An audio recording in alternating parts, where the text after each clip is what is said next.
Hi there and welcome back to Children's OT Top Tips.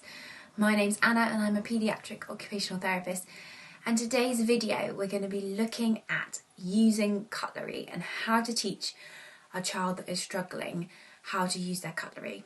The first thing I want to say is that using cutlery is a skill which begins when children are young. Babies will grasp a spoon and use the spoon to feed themselves a yogurt. Sometimes it doesn't always go in the mouth, but that's the first step of using some kind of cutlery, is using a spoon. Then we progress onto using a fork to functionally eat, such as stabbing into something and using it as a tool to put it in your mouth. And then later we learn to use a knife and a fork together to cut something so that we can break it up into smaller pieces.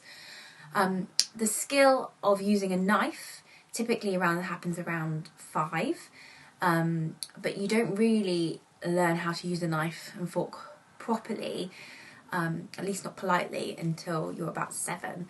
So it's a skill which takes a while to develop, and there's a big spectrum of when children develop that.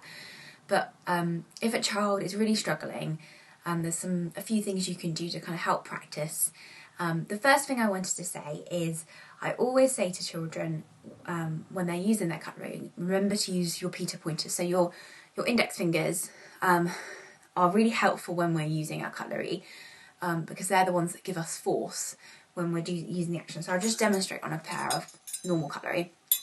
So ideally we want one Peter pointer here and one Peter pointer on top of the knife just there. So then we're just demonstrating that. So we're always checking to use our Peter pointers are in the right place. And then we can demonstrate. So we use hand over hand to show them where to place their fingers. We can also use visual prompts. I've seen some parents put a bit of a sticker or a bit of nail polish on the place as a visual prompt of where to put my fingers when I'm using my knife and fork. There's some adaptive cutlery that are really helpful, some called Caring cutlery. I'll put the link in the description. Nana's Manners also great, and yeah, they can just be really, really helpful to kind of help a bit more ergonomically designed to grasp cutlery how you're supposed to. Practice is the best way to get good at something, and using something like Play-Doh is really fun. It's motivating. You can do it whenever you have got a bit of spare time. Making some a Play-Doh sausage, trying to practice cutting it up, popping it in the pot, turn it into a game, make it fun, roll up some little peas, practice putting the peas on the fork. Just have fun with it. Kids enjoy practicing if it is fun. Also, you can use it functionally. You practice cutting up some fruit, make a fruit salad as a family, using a knife and fork, cutting up the fruit, starting with soft fruits such as bananas, and then progressing on to slightly harder fruit to make it harder.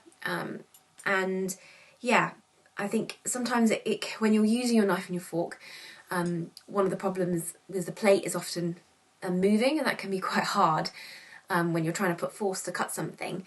So a bit of non-slip matting like Dyson, I'll put the link in the description again, is really helpful just to give a bit of grounding to the plate. It stops the plate rolling around while you're trying to practice doing cutlery. Yeah, good luck. I hope those tips are really helpful for you guys, and yeah, like and subscribe, and if you've got any other questions, feel free to drop me a comment. Thanks, bye.